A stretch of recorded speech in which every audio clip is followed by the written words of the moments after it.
Viewers very warm welcome this show. मैं हूं Kamran Shahid. Basically Churchill को सुन लें या किसी और बड़े बड़े हाकिम को सुन लें, उसकी विजडम को, जो कामयाब हुक्मरान रहे इस दुनिया में। उन्होंने ये कहा कि गुर्बत से इंसान मर जाए कोई मसला नहीं, उसको संभाल लेंगे। चोरी चकारी हो जाए, करप्शन हो जाए, तब भी कोई मसला नहीं। बैंक्स लुट जाएँ, ख़जाना लुट जाए, तब भी कोई मसला नहीं। फसलों को आग लग जाए, ज़मीनें बिल्डिंग्स तबाह हो जाए, तब भी कोई मसला नहीं। लेकिन अगर किसी मुल्क के अंदर जुडिशरी तबाह हो जाए, इंसाफ देने वाले जो सबसे अहम तरीन रुकन है हमारा, वो तबाह बर्बाद कॉम्प्रोमाइज़ हो जाए, तो फिर वो मुल्क जो है वो तबाह हो जाता है। और ये एक सही बात है। पाकिस्तान की उससे बड़ी ट्रेजेडी ये कि इस मुल्क को जितना नुकसान जुडिशरी के फैसलों ने पहुँचाया, उसकी कोई नज़ीर नहीं मिलती। एक मौलवी तमीज़ुद्दीन का केस नहीं है सिर्फ, जिसमें नज़रिया ज़रूरत को ईजाद किया जस्टिस मुनीर ने। उसके बाद एक तारीख़ है जब मार्शल लॉ के आगे सिर नगू किया आला तरीन अदलिया के जजेज़ ने, और उसके जो लास्ट खेल थे जस्टिस इफ्तिखार चौधरी, जो इस कौम के हीरो हैं, वो हीरो थे जिन्होंने बेसिकली मुशर्रफ को ज़फ़र शाह केस में, यूनिफॉर्म केस में, तरमीम केस में फ़र्द वाहिद को ना सिर्फ उसका इक़्तिदार जायज़ करार दिया, बल्कि उसको पार्लियामेंट के राइट भी तकवीज़ कर दिए और कहा कि तरमीम भी कर सकता है। सारी तमीद मैं आपके सामने इसलिए बांध रहा हूँ, बल्कि उससे ही पहले अगर थोड़ा और भी एक चीज़ बताऊँ, उसके बाद आऊँगा मैं क्यों ये कह रहा हूँ सब कुछ। भुट्टो साहब जैसे लीडर जो हैं, उनका अदालती कत्ल कहा जाता है, और मौलवी मुश्ताक हुसैन जो लाहौर हाई कोर्ट के चीफ जस्टिस से जिन्होंने फैसला सुनाया, उनको तो मैं ज़ाती तौर पे जानता हूँ और मैं उनसे मुलाकातें कर चुका हूँ बहुत दफ़ा इस सिलसिले में। बाद में ऑब्वियसली जब वो रिटायर हो चुके थे, और जो उन्होंने बातें की वही बड़ी अलार्मिंग थी, किस तरह उन्होंने फैसला सुनाया। लेकिन उसी एक और बेंच, जो सुप्रीम कोर्ट का बेंच था, उसके एक और बड़े इंपॉर्टेंट जज चीफ जस्टिस नसीम हसन शाह, बाद में साबिक चीफ जस्टिस हो गए, उनसे भी मैं मिला हूँ। वो किस तरह कॉम्प्रोमाइज़ हुए इस सारे जुडिशरी को लेकर, जिससे आपको अंदाज़ा होगा कि इस मुल्क के अंदर जुडिशरी की पोजीशन क्या है, अदालत की हालत क्या है, और उससे रिकवर होने में हमें बड़ा अरसा लग रहा है। अभी मौजूदा अदलिया की बात नहीं कर रहा, लेकिन चीफ जस्टिस नसीम हसन शाह ने क्या कहा भुट्टो साहब के केस में, वर्डिक्ट देते हुए सुन लें। जज साहब खुद बता रहे हैं कि उनकी कमज़ोरी भी थी और वो इतने बहादुर भी नहीं थे। वो जज ही नहीं है जो बहादुर ना हो और जिसमें कमज़ोरी हो। तो पाकिस्तान में सब कुछ होता रहा, लेकिन ये एक साइड नहीं है। आपको शहबाज शरीफ साहब की भी सुनवा देते हैं। उन्होंने जस्टिस मलिक क़य्यूम को, जो है उस वक्त जज थे, क्या कहा फ़ोन के ऊपर, सुन लें।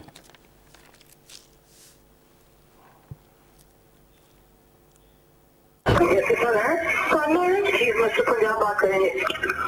जी मियां साहब, अस्सलाम वालेकुम। बड़ी मेहरबानी खरीदा तो सुनाओ थोड़ी दुआ सुना राज ने बस थोड़े वक्त तुझे पाई हो वो एक सर वो मैं खत्म करता है। बड़ी मेहरबानी। दूसरा जरूर का मामला है। अच्छा मैनू उन्होंने क्या जी मेरे भाई साहब की मेहरबानी लगी और ध्यान करना चाहिए। अच्छा मैंने अच्छा उन्होंने की है जी वो थोड़ा वही बना के जी का हाँ सरवर का ख्याल करना चलो जी कोई बस करता ही मियां साहब ने क्या ख्याल खत्म होगा। बड़ी मेहरबानी, थैंक यू। मियां शहबाज शरीफ साहब मुबैना तौर पर वज़ीर पंजाब के तौर पे जो है वो एक जज को जो है इन्फ्लुएंस कर रहे हैं उसके डिसीजंस के लिए। तो पाकिस्तान में जुडिशरी कॉम्प्रोमाइज़ होती आई। आज जो मैंने इतनी तमीद बांधी वो इसलिए कि कैद बामशक्कत $25 मिलियन, $1.5 अरब रुपए जुर्माना, ये वो फैसला था जिस जज ने सुनाया अल अज़ीज़िया रेफरेंस के अंदर। जस्टिस अरशद मलिक, उनको 2 दिन पहले जो है वो मिसकंडक्ट के अंदर लाहौर हाई कोर्ट ने जो है वीडियो स्कैंडल सामने आने के बाद वो बर्खास्त कर दिया उनकी जॉब से। और ये वो जज थे जिनकी वीडियो जब मरीम नवाज साहबा ने प्रेस कॉन्फ्रेंस में पेश की, तो उनको उस वीडियो में कहते हुए सुना गया कि मुझे अपनी ज़मीर पे बड़ी मलामत है और मैं अपनी ज़मीर के हाथों बड़ा वो हुआ हूँ जो मैंने मियाँ साहब के ख़िलाफ़ फ़ैसला दिया है। और इस जज साहब ने जो है इसमें और भी बड़ी चीज़ें बताई। इसके अलावा एक और वीडियो भी है जज साहब की, जो कि नून लीग का दावा है कि अभी उन्होंने पेश करनी है, और वो वीडियो है जो नून लीग ने बनाई। जब फैसला हो गया नवाज शरीफ साहब के खिलाफ, तो जज साहब नवाज शरीफ साहब से मिलने जाती उम्रा गए, और वहाँ जाके जो उन्होंने गुफ्तगू फरमाई वो भी बड़ी अलार्मिंग है। इस पर हम ज़रूर बात करेंगे। इस केस के 2 मरकज़ी किरदार थे। एक जज अरशद मलिक, जिनको सज़ा हो गई, अब उनको बर्खास्त कर दिया गया उनकी उससे, और क्वेश्चन ये राइज हुआ है कि उनकी दी गई नवाज शरीफ साहब को सज़ा वो कितनी लेजिटिमेट या मॉरल ग्राउंड पर राइट है। और दूसरा इसमें जो सबसे अहम किरदार है इसका नासिर भट्ट साहब, उनसे जानने की कोशिश करेंगे वो जो पहली वाली वीडियो है उसके अंदर वो क्या बता रहे हैं जज साहब के उन पर किस चीज़ का दबाव था। मेरे साथ पलविशा खान साहिबा, सदाकत अली भाई साहब, तलाल चौधरी साहब और नासिर भट्ट साहब होंगे। तलाल चौधरी साहब, ये तो पाकिस्तान में होता है, कोई नई बात नहीं है। जज अरशद मलिक ने अगर इससे कुछ किया, अब आप कहना क्या चाहते हैं? इसका इल्ज़ाम आप इमरान खान पे तो नहीं डाल सकते, कम से कम इतना तो है। अब आप क्या करना चाहते हैं इस जजमेंट को लेकर? क्योंकि ये वही जज है जिन्होंने आपको एक केस में बरी भी किया हुआ है, फ्लैगशिप केस में। तलाल चौधरी साहब। बिस्मिल्लाहिर्रहमानिर्रहीम। देखिए, इमरान खान साहब भी कोई इससे बाहर नहीं है। वो बेनिफिशरी हैं उस तमाम इंजीनियरिंग की जो इन फैसलों, इन रेफरेंसों, इन सजाओं के बाद हुई। इमरान खान कभी भी इक़्तिदार में ना आते अगर इस तरह का एक ढोंग ना रचाया जाता अकाउंटेबिलिटी का, और उस अकाउंटेबिलिटी के ढोंग रचाने में उसके बाद उसमें रेफरेंस, गिरफ्तारियां और जो फैसले ना आते, तो ये पीटीआई इस कदर धांधली के बावजूद भी यहां तक ना पहुंच सकी। मगर अफसोस की बात है कि 3 दफा के वजीर आजम को सजा देने के लिए जज को ब्लैकमेल किया गया। पूरे का पूरा जो इस वक्त ये अकाउंटेबिलिटी का सिस्टम है, ये चंद गंदी वीडियोस पर मुनहसर है। वो चेयरमैन नैब हो या फिर ये जज साहब, वो अपनी अपनी किए गए गुनाहों पर ब्लैकमेल होते हुए वो काम कर रहे हैं जो कि इंसाफ के तकाजों के मुताबिक नहीं है। और ये बड़ा जुल्म है। और इस जुल्म के बावजूद कि ये टेप आई हुई को आज 1.5 साल के करीब हुआ, मगर अभी तक सजा बरकरार है।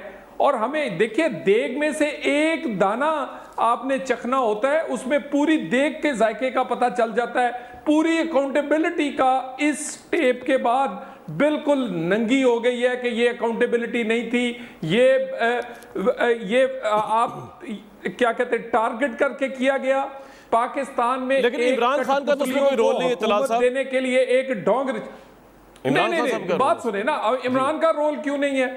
इमरान खान साहब एक केस, वो केस जिसमें मियां नवाज शरीफ का नाम नहीं था, वो लेकर गए कोर्ट।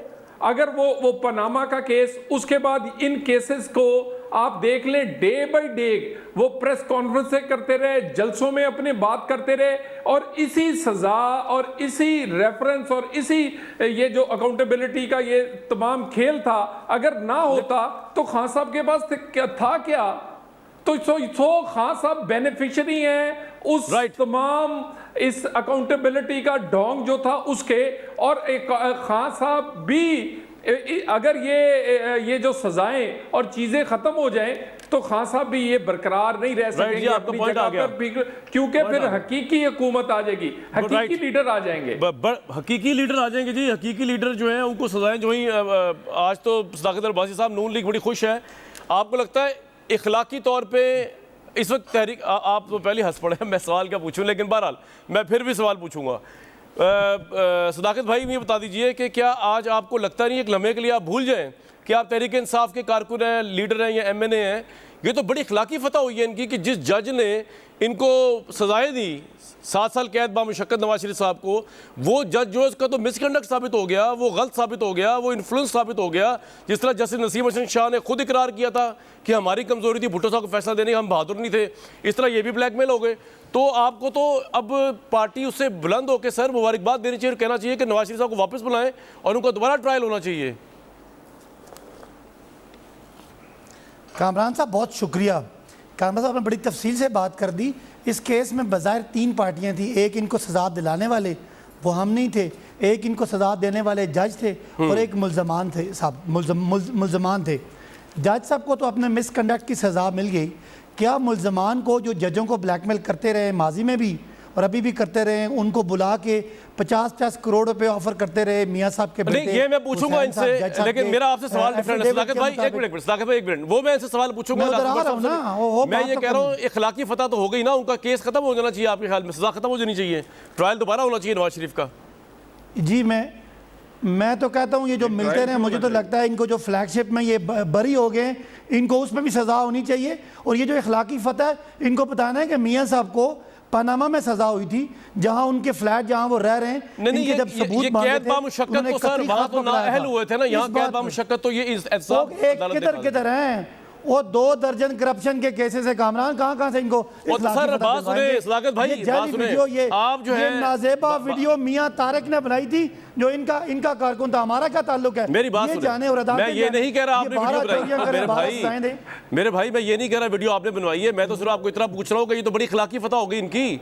चले आप नासिर भट्ट साहब हमारे साथ मौजूद है। मैं कह रहा हूं कि अजी ये हो सकता है ये जज साहब का फैसला वापस हुआ तो मियां साहब अजीजिया में पकड़े जाएंगे, ये चेक करना चाहिए कहीं इधर तो मिली भगत नहीं होगी, ये जो बरी हो गए।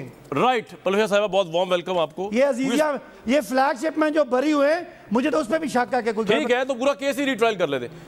अभी मैं आपके आने से पहले नसीम हसन शाह साहब की क्लिप सुनवा रहा था जिसमें भुट्टो साहब के केस को वो लेके कह रहे थे कि हमारी कमजोरी थी, उन्होंने एक इंटरव्यू दिया और हमने ये फैसला एक्चुअली बाद नज़र में वो गलत मान रहे थे कि हमने गलत फैसला दिया।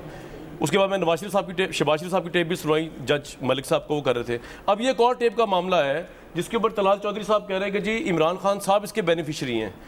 इमरान खान का क्या ताल्लुक इस सारी बात से? अगर नवाज शरीफ को नाअहल किया अरशद मलिक अगर गलत जज थे या वो कॉम्प्रोमाइज़ हो गए? देखिए, एक ग्रेटर स्कीम ऑफ थिंग्स होती है और उस स्कीम ऑफ थिंग्स में जो है फिर जब एक पूरा सेटअप होता है तो फिर उसमें कोई भी मोहरा जो है वो कहीं भी फिट हो जाता है। तो जहाँ तक इनडायरेक्टली वो कह रहे हैं तो इमरान खान साहब होते या उनकी जगह कोई और होता तो बेनिफिशरी वो सेटअप होता और जो भी प्राइम मिनिस्टर होता। लेकिन जहाँ तक ये एहतसाब का मामला है, अब इसमें कोई दो राय नहीं कि ये एक बहुत काला बाब अभी तक है। और मैं आपको अपनी पार्टी के हवाले से बताऊं, जज का ही मामला है ना ये तो। नहीं, ये तो इसको आप आइसोलेशन में नहीं देख सकते। आप देख लीजिए कि जुल्फ़िकार अली भुट्टो साहब के अदालती कत्ल के बाद भी इसी किस्म की बातें जो अब होती हैं, अक्सर आप देखते हैं, अक्सर व बेशतर दानिश्वर उस वक़्त के जो गादरी अक्सर ये बैठकर उस वक़्त के जो थे सियासतदान कुछ वो ये बातें करते थे अक्सर, जो अब हम करते हैं। ठीक है जी, हम तो नहीं करते, ये करते हैं। गुलाम इसाक साहब के ज़माने से आप ज़रदारी साहब का केस देख लें। ठीक है, अभी आज ही उनकी वो मौखर हुई है, उनको चार्जशीट होना था। आप देख लें 1990 से लातादाद इल्ज़ामात, 1990 से फिर 93 तक उन्हें आपने बंद रखा, कुछ साबित ना हुआ। बलकशेर मज़ारी की काबीना में दोबारा उन्हें वज़ीर लिया गया ज़रदारी साहब को 93 में। हाँ ठीक है, निगरान सेटअप में जी। और फिर इसाक खान ने लिया और उन्होंने फिर माफ़ी मांगी। फिर आप आ जाएं, उसके बाद आपको ब्रिगेडियर इम्तियाज़ और ऑपरेशन मिडनाइट जैकल याद होगा। फिर वो सारा चलता रहा, फिर वो IB चीफ लगे, एक वक्त आया उन्होंने भी माफ़ी मांगी। फिर आ जाएं आप, इसी तरह मुशर्रफ साहब का दौर था 96 से 2004 तक, बीच में मियाँ साहब का दौर आया। मुशर्रफ साहब ने भी रेफरेंस दायर किए, क्या हुआ? माफ़ी मांगी। फिर हमने भी आपस में कुछ एतराफ़ात किए और वो डॉक्यूमेंट जो आपने चार्टर ऑफ जी बिल्कुल किए। लेकिन इमरान खान माफ़ी नहीं मांगेंगे आपसे? नहीं, हमें ज़रूरत नहीं है। वो राइट पे इमरान खान साहब कौन से मांगेंगे, हमें ज़रूरत नहीं है उनकी माफ़ी की। फिर आप मेमो गेट देखिए, बहुत बड़ा हाई प्रोफाइल केस हुआ, आप लोग नवाज शरीफ साहब गए और फिर सैफुर रहमान साहब, अच्छा ब्रिगेडियर इम्तियाज़ साहब ने भी माफ़ी मांगी। सैफुर रहमान साहब अदालत में, हामिद मीर साहब इस बात के गवाह आप उन्हें ले लें, उन्होंने उनके पैरों पे माफ़ी मांगी। अब पॉइंट क्या आपका कि अब ये भी माफ़ी मांगेंगे? देखिए, मेरा पॉइंट ये है कि माफ़ी मांगे हम तो या ना मांगे इमरान खान साहब, लेकिन ये एहतसाब का जो अमल वो चला रहे थे या एहतसाब का जो अमल इस मुल्क में चल रहा है या जो एक तरीके से चलाया जाता है, वो बिल्कुल खुल के उसके अब पल्ले कुछ नहीं रहा। अब जितना मर्जी इस एहतसाब का आप ढंढोरा पीट लें, लेकिन अब जो है ना एहतसाब होगा तो दो तरफा होगा, दो तरफा, एक तरफा नहीं होगा। अब अगर हिसाब देना है, आप नून लीग और तहरीक इंसाफ, हमारा तो चल रहा है ना, तो अब उस तीन तरफा आप ठीक कह रहे हैं। अब देखिए, अब जैसे ये कहते थे, इनके कुछ नारे बड़े मशहूर थे, रसीदें निकालें, अब बारी है कि ये भी निकाल दें, अलीमा खान साहिबा की निकालें। अपनी मनी लॉन्ड्रिंग भी एक इशू इन्होंने उठाया है, वो अपनी मनी लॉन्ड्रिंग का बताएं, जुल्फी बुखारी अपनी मनी लॉन्ड्रिंग का बताएं, खान साहब और उनकी हमशीरा अपनी एमनेस्टी स्कीम्स का बताएं, वो भी हिसाब दें, फिर BRT का हिसाब दें, PIA नहीं, मुझे एक मिनट, PIA का दें, रेलवे का दें। ठीक है, जल के कट के लोग मरते जा रहे हैं, हादसे बहुत हो रहे हैं, कोई हिसाब नहीं है, हिसाब दें। हमें नदीम बाबर साहब का दें, हमें अब्दुर्रज़ाक दाऊद साहब का दें, हमें पेट्रोल का दें, वो भी इनकी क्वाइंट टर्म थी, हमें आप कोरोना का दें, हमें आप 270 आपको अरब, ये पिछले हफ्ते का दे दें सिर्फ, ठीक। 270 अरब जो आपके अपने ऑडिटर जनरल ने बेज़ाब्तियां point किया, हुई जी। उसका दें, अलीम खान साहब का दें, आप हमें फॉरेन फंडिंग का दें, मैं सबका हिसाब लेता हूं। आप हमें यहूदियों की जो एलिजेड इनकी फंडिंग है उसका दें, बिल्कुल ठीक है। आप दें अपनी मेंबरशिप फीस जो आप क्लेम करते हैं और लॉयड्स बैंक में आपका अकाउंट है जो आप बिल्कुल परवेशा सीरीज ऑफ प्रोग्राम चाहिए इनके हिसाब लेने के, लेकिन मैं दोबारा आऊंगा आपके पास। लंदन से हमें नासिर भट्ट साहब ने ज्वाइन किया। नासिर साहब को मेरी आवाज आ रही है?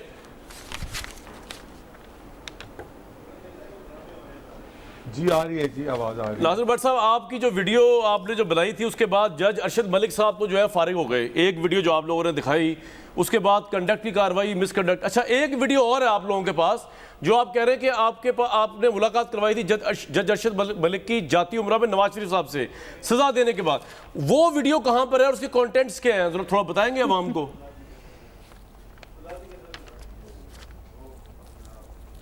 बिस्मिल्लाहिर्रहमानिर्रहीम।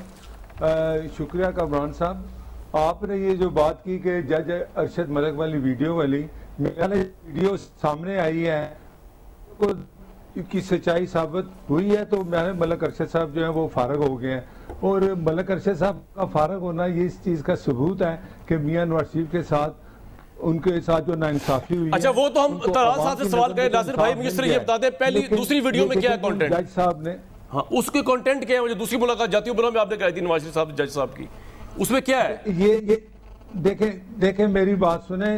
जज साहब ने वीडियो मेरा ख्याल है इस वीडियो पे अगर सारा इंसाफ मिल जाए तो और वीडियो की जरूरत नहीं पड़ेगी। अगर वो दूसरी वीडियो चली तो फिर आप और कई लोगों के नाम है जो मेरा ख्याल है कि मैं नहीं चाहता कि वो लोगों के सामने आए। अगर मियां साहब को इसी में इंसाफ मिल जाए तो इससे अच्छी और कोई बात नहीं है।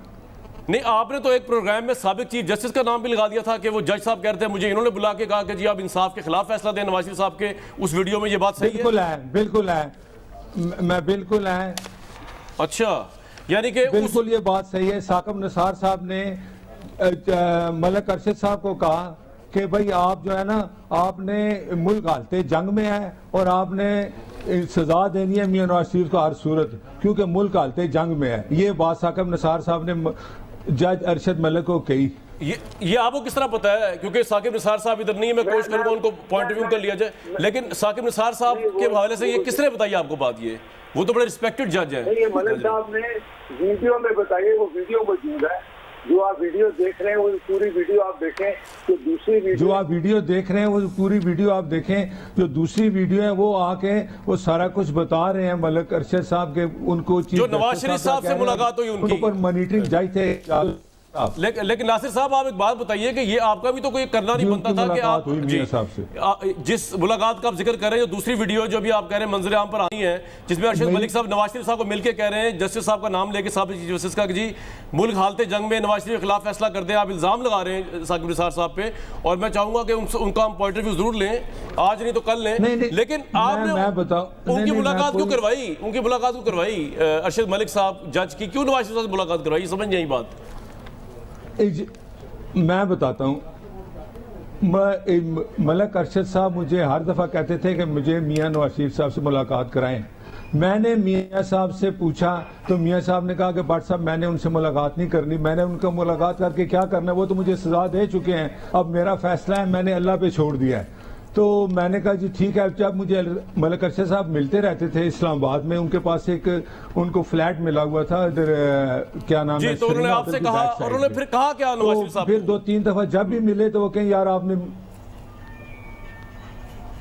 मतलब ऐसा क्या कहा साहब को उन्होंने बताया कि उन्होंने किन के कहने पे मुझे कि उन्होंने एक वीडियो ऐसी दिखाई। उन्होंने कहा कि उन्होंने मुझे एक ऐसी वीडियो दिखाई लोगों ने जिसको देख के मैं खुद परेशान। वो तो इस वीडियो में भी कह रहे हैं कि मैंने वो तो मेरा यानी ये जज साहब की अपनी वीडियो ऐसी थी तो वो कह रहे थे उस वीडियो में कुछ ठीक जी, वो जज साहब की वीडियो थी जो दिखा के उनको ये फैसला कराया गया। राइट। तो नवाज शरीफ साहब के सामने वो गए, उन्होंने अपनी कहा ज़मीर पे बड़ी मलामत है मेरी, लेकिन उन्होंने आप पे बड़े रकीक हमले किए। अपने हल्फनामे में उन्होंने कहा नासिर जंजुआ ने मुझे मुंह मांगी कीमत की ऑफर की नवाज शरीफ साहब की तरफ से, मुझे यूरो 10 करोड़ रुपए के बराबर की रकम की ऑफर की। ये सब आप पे भी इल्ज़ाम लगाए उन्होंने। तो ब्लैकमेलिंग तो आपके ऊपर भी इल्ज़ाम बनता है, आपने एक जज को ब्लैकमेल किया। अगर अरशद मलिक साहब की सारी बातें सही मान ली जाए नासिर भट्ट साहब, सॉरी ये कोई आपकी तरफ से, नवाज शरीफ साहब की तरफ कोई से हकीकत नहीं ना मुझे पता। मियां नासिर साहब ने कुछ बात कही है।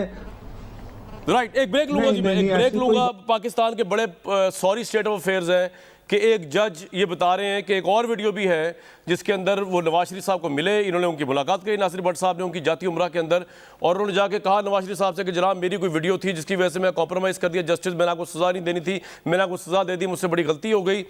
और उन्होंने चीफ जज साकिब निसार साहब का नाम लेके भी कहा कि उन्होंने जज साहब को बुलाया, अरशद मलिक साहब को, और कहा कि जी मुल्क हालत जंग में आप फैसला इस तरह कर दें नवाज शरीफ साहब के खिलाफ। हालांकि ये इल्ज़ाम है, मैं साकिब निसार साहब को ज़ाहिर तौर पे जानता हूँ, बहुत रिस्पेक्टेड जज है, मैं उम्मीद नहीं करता कि उन्होंने ये बात कही होगी, लेकिन ये इल्ज़ाम है और उसको वेरीफाई होना चाहिए। साकिब निसार साहब के पास ये पूरा टाइम है, हमारे प्रोग्राम में भी आके रिस्पॉन्ड कर सकते हैं। एक ब्रेक लूँगा जी मैं।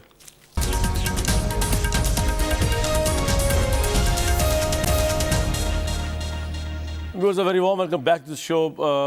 जहाँ ये सारी गुफ्तगू चल रही है नवाज शरीफ साहब के ट्रायल को लेकर, तलाल साहब वहाँ चौधरी गवर्नमेंट ये कह रही है कि बरतानिया से वो कह रहे हैं कि हुकूमत, हमारी हुकूमत कह रही है कि नवाज शरीफ अल्ताफ हुसैन और ट्रायल का तो सवाल ही पैदा नहीं होता। मेरा नहीं ख्याल हुकूमत दोबारा ट्रायल के लिए जाएगी।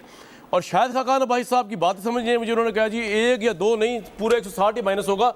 करार तहरीक अदम एतमाद आप ला नहीं सकते स्पीकर असम्बली के खिलाफ, तो आप इमरान खान को हटाने चले, मुझे समझ नहीं आ रहा है क्या पॉलिटिक्स हो रही है।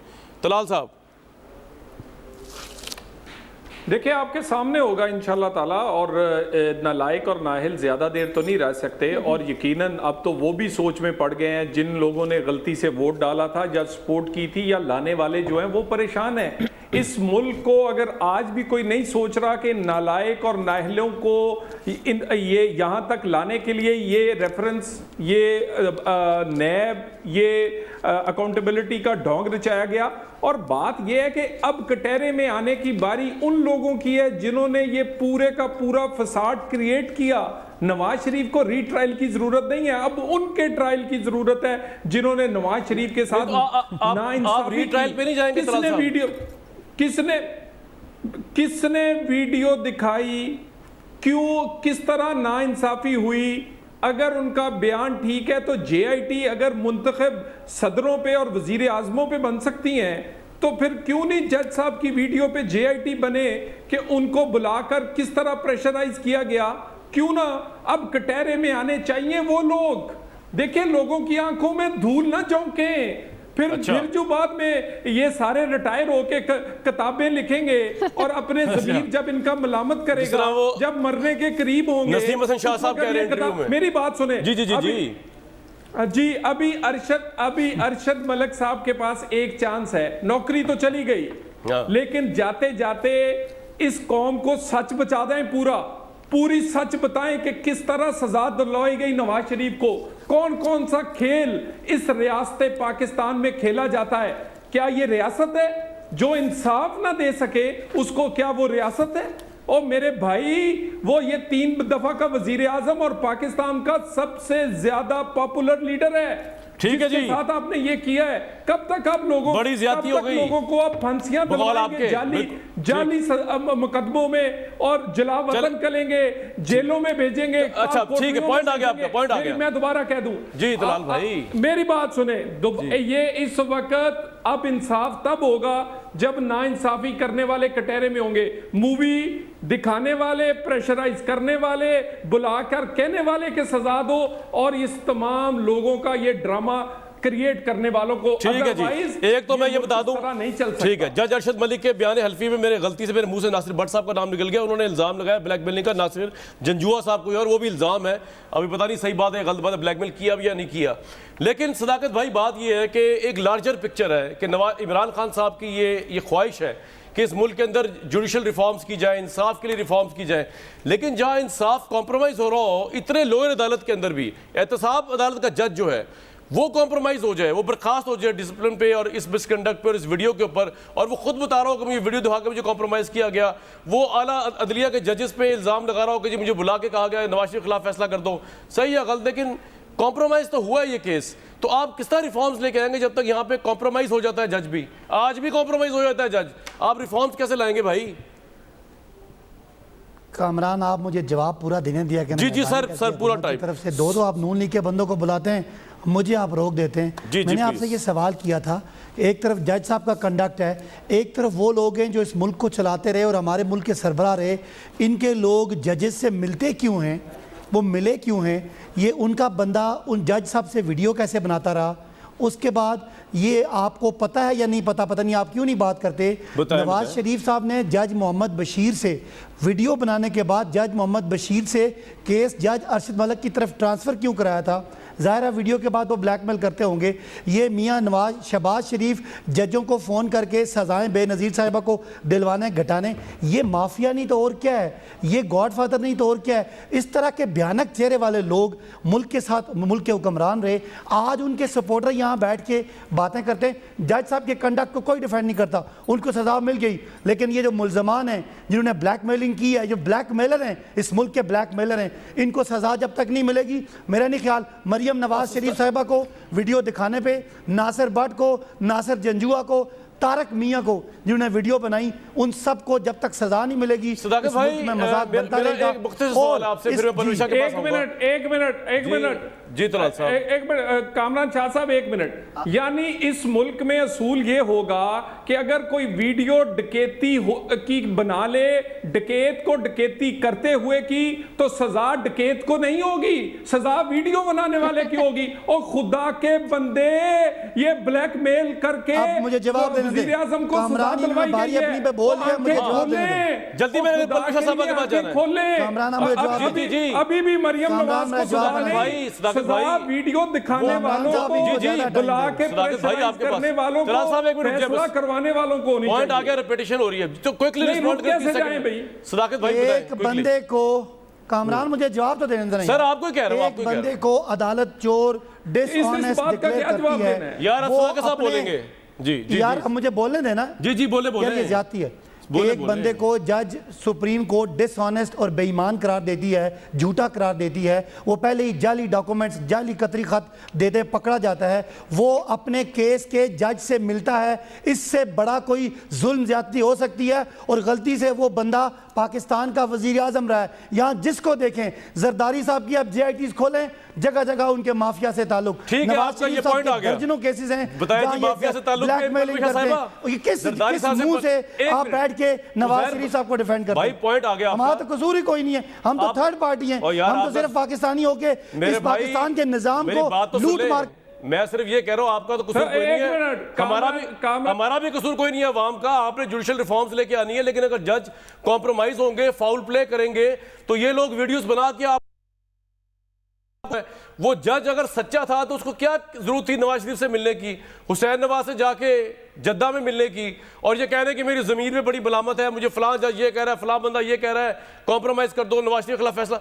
ये करने की क्या जरूरत थी उस जज को? तो मैं तो कह रहा हूँ आपके लिए बड़े चैलेंजेस है। परविशा साहबा, लेकिन उन्होंने JIT की बात की, और उज़ैर बलोच की JIT मेरे सामने पड़ी हुई है। पड़ी नहीं है जी, कैसे बातें करते वो कह रहे हैं हैं? आपका माफी ताल्लुक है। आप सुन ले पहले एक मिनट। शौकत ज़ैदी साहब की वो आपके सामने JIT पड़ी है, आपने तो पढ़ी होगी ना? अभी आई है, अभी भी आई है, मैंने पूरी पढ़ी। लेकिन मैं आपको एक चीज सुनवा दूं, एक मिनट। अली ज़ैदी को सुनवा दें, उसके बाद हमें जवाब देना है। जो ये कह रहे हैं माफिया, कि ये भी एक अजीब बात है, इस मुल्क में जो है जुडिशरी तो अपनी जगह पे, अब तो खैर हमारी हायर जुडिशरी बड़ी रिस्पेक्टेबल हो गई है, ऑनरेबल, क्रेडिबल है, लेकिन माफिया जो है उन्होंने तो पॉलिटिकल पार्टीज के अंदर इन किया हुआ है। अगर यकीन नहीं आ रहा, अली ज़ैदी साहब की बात सुनवाएं जी, जवाब आप देंगी। कि भुट्टो की जमात एक मर्डर की पार्टी और दहशत गर्दी की जमात कैसे बन गई, खुदा की कसम सबूत के साथ दिखाऊंगा। 1981 में PIA का जहाज अल जुल्फिकार तंजीम में सलामुल्लाह टीपू, जो कि PSF का वर्कर था, कैसे अगवा करके अफगानिस्तान लेके गया? वो दहशत गर्दी नहीं थी? खालिद शहनशाह का मर्डर किसने किया?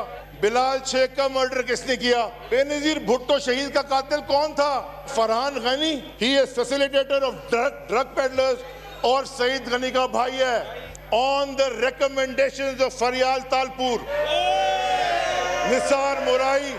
Nisar Morai was appointed as fisheries chairman। Nisar Morai ने 3 मर्डर्स एक्सेप्ट किए। ये रिपोर्ट है उज़ैर जान बलोच की। एक साहब है, उनका नाम है आगा सिराज दुरानी, स्पीकर है, उनके कहने पे लारी का एडमिनिस्ट्रेटर लगाया गया, जो के 20 लाख रुपए उनको देता था, और करोड़ों रुपए कोई है मैडम फरियाल तालपुर उनको देता था महीने के। 158 लोगों को उज़ैर बलोच एक्सेप्ट कर रहा है मैंने कत्ल किया। जिनके बिहाफ पे किया वो हम पे बजट की तकरीरें करेंगे यहाँ बैठ। चेयरमैन साहब जो मुझे करप्ट कह रहे थे, 1 अरब रुपए के असासे डिक्लेयर किए उन्होंने, और उस 1.5 अरब में टैक्स कितना दिया?